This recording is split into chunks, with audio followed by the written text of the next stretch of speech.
प्रदेश से उपस्थित रविंदर बाबू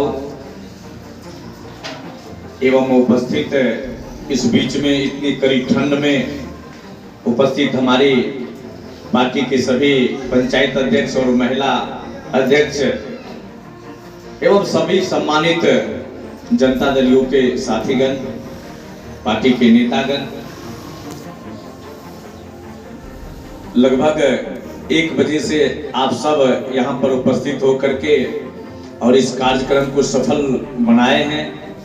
प्रदेश के प्रभारी जी आपके बीच आए हैं। आपने जो भी अपना अपना वक्तव्य, अपनी अपनी राय विचार दिए हैं, सबों से अवगत हुए हैं। विशेष तौर पर आज तो मुख्य रूप से अभी हमारे अरविंद बाबू बोले कि भाई सेकेंड हफ्ता भली हम लोग एकत्रित होकर नव वर्ष की शुभकामना आपको दिए हैं। अभी हम तो पहले भी आप लोग को शुभकामना दिए और कुछ लोग बाद में भी आए हैं। तो नव वर्ष के हार्दिक शुभकामना के साथ आप सबसे मेरा करबद्ध निवेदन है कि पार्टी का जो निर्देश है, माननीय मुख्यमंत्री जो हम लोग के अभी नए राष्ट्रीय अध्यक्ष बने हैं, उनका निर्देश है। खुशी की बात है वह स्वयं राष्ट्रीय अध्यक्ष बने हैं। पार्टी और मजबूत होगी, उनसे हम लोग को और ताकत मिला है। तो उनका निर्देश है और प्रदेश अध्यक्ष जी का निर्देश है कि हम लोग इस वर्ष जननायक कर्पूरी ठाकुर जी के 100वीं वर्ष को बड़ी धूमधाम से मनावे। और कर्पूरी जी के बारे में हमारे यहाँ बुजुर्ग प्रोफेसर साहब मुखिया जी सारे लोग बताए हैं और यहाँ पीछे बैठे कई बुजुर्ग लोग होंगे जिन्होंने बिहार को आगे बढ़ाने के लिए, बिहार के पिछड़ों को आगे बढ़ाने के लिए, गरीबों को आगे बढ़ाने के लिए उनका जो सोच था तो उन्होंने पूरा तो नहीं कर पाए, लेकिन उन्होंने घोषणा किया था और कम ही उम्र में उन्होंने दुनिया से चल बसे। लेकिन उनके दिशा निर्देश, उनके दिए गए मार्गदर्शन पर आज हमारे माननीय मुख्यमंत्री जी लगातार आपके बीच विकास की गंगा बहा रहे हैं। हम लोग पहले भी बोले हैं यहाँ पे कि बिहार में जो विकास हुआ है, तो बिहार में बहुत लोग तो हर जगह जाते नहीं होंगे, लेकिन जो भी साथी बिहार से बाहर जाते होंगे तो जरूर देखते होंगे कि जहां पर सड़क नहीं थी, बिजली नहीं था, पुल पुलिया नहीं था, तो वहां जाने में क्या दिक्कत था। लेकिन आज हम लोग जानते हैं कि गंगा में एकमात्र पुल था राजेंद्र सेतु, जिसको हम लोग सिमरिया घाट बोलते हैं। उत्तर बिहार और दक्षिण बिहार में जाने आने में क्या कठिनाई था लोगों को, जिससे विकास नहीं होता था।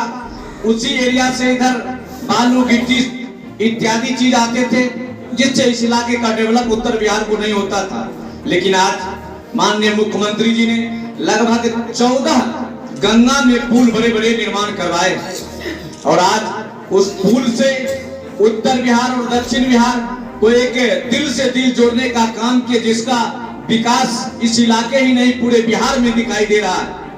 आज हम लोग जो करे नदी, छोटा सा नदी है, उस नदी में भी जो स्थिति था लगभग 2010 से पहले इस इलाके में जहां हम लोग बैठे हैं, और इसी गांव नहीं इस इलाके की गांव की बात करते हैं, तो बहुत कम ईंट का घर था, सड़क पैरा का तो नाम ही नहीं था। लेकिन जब से 2010 के बाद से जब पुल बना है, तो आज जाइए तो एक भी गांव ऐसा नहीं नजर आएगा जहां 80 से 90% लोग बिल्डिंग में रह रहे हैं। यह सब विकास की माननीय मुख्यमंत्री जी का कृपा है, जो यातायात बनाए, जिसके चलते हम लोग आज विकसित बिहार में रह रहे हैं, विकसित गांव में रह रहे हैं। इतना ही नहीं किए, आज शिक्षा की जहां तक बात है, जिस गांव में हम लोग हैं, जहां जन्म लिए हैं, यहाँ मात्र 1 से 5 तक विद्यालय थे और 1 से 5 तक पढ़ने के बाद हम लोग करे नदी में पार करके उस पार जाते थे। सखवा में उच्च विद्यालय था, उसी का प्रोडक्ट हम लोग हैं। लेकिन आज इस गांव में इंटर तक की पढ़ाई है। इतना ही नहीं, इस गांव में ही नहीं, इस इलाके के जितने, बिहार के जितने गांव पंचायत है, सभी पंचायतों में +2 यानी इंटर तक गांव की बच्ची बच्चा, गरीब बुढ़वा की बेटी बेटा पढ़ सकता है। तो माननीय मुख्यमंत्री नीतीश जी का सोच है। तो जब शिक्षित हो जाएंगे हम लोग, हमारे परिवार के लोग, इलाके के लोग, तो ऑटोमेटिक विकास होगा। पहले विकास का कोई साधन नहीं था, खास करके जहां हम यही की बात करते हैं, इससे पूरे बिहार हम लोग तोल लेंगे। इस गांव में किसान था, पशुपालक थे, तो उस समय जब पशुपालक, जो सावन भादो का मास था, उस समय जब गाय भैंस लोग के दूध देती थी, वह दूध लेने वाला कोई नहीं था, वह किसान वैसे पूछिए तो बर्बाद हो जाता था। लेकिन आज उसके गांव में गाड़ी पहुंचती है, किसान उससे लाभ ले रहा है यातायात की वजह से। तो माननीय मुख्यमंत्री जी एक एक काम किए, अभी बताए प्रभारी जी, विद्यार्थी के लिए, छात्र छात्रा के लिए, किसान के लिए। इस जगह बहुत सारे लोग हैं जिनकी उम्र 60 वर्ष है। 60 वर्ष के जितने व्यक्ति हैं उनके लिए माननीय मुख्यमंत्री जी ने मुख्यमंत्री वृद्धजन योजना, पेंशन योजना जिसको कहते हैं, वो सारे लोग को मिल रहा है, कभी नहीं मिलता था। यह माननीय मुख्यमंत्री जी 2018 के बाद लागू किए हैं हम लोग। तो आज एक एक परिवार में, गरीब बुढ़वा, अमीर हो गरीब हो, जिनको लेने की इच्छा हो, सब लोग भर सकते हैं, सबको मिलता है। तो माननीय मुख्यमंत्री जी ने गरीबों के लिए काम किया है और काम करते रहेंगे। हम तो कहते हैं भूतो न भविष्यति, न भूत में हुआ न भविष्य में होगा। जो माननीय मुख्यमंत्री जी जो किए हैं, वैसे सोच के लोग बहुत कम लोग होंगे। माननीय जननायक कर्पूरी ठाकुर जी के बाद जिन्होंने सोचा था, उनके सपना को साकार करने के लिए माननीय मुख्यमंत्री जी तैयार हुए। और आज जो हम लोग देख रहे हैं, उनके आशीर्वाद से आज हम लोग भी अपने क्षेत्र का, जितना आप सबों के आशीर्वाद से मौका मिला, तो हम लोग प्रयास किए अपने क्षेत्र के भी विकास के लिए। तो यहाँ पर विकास की बात तो सब हमारे बुजुर्ग लोग हैं, सभी साथी हैं, सब जानते ही हैं। मुख्य रूप से हम लोगों को 24 तारीख के जो जननायक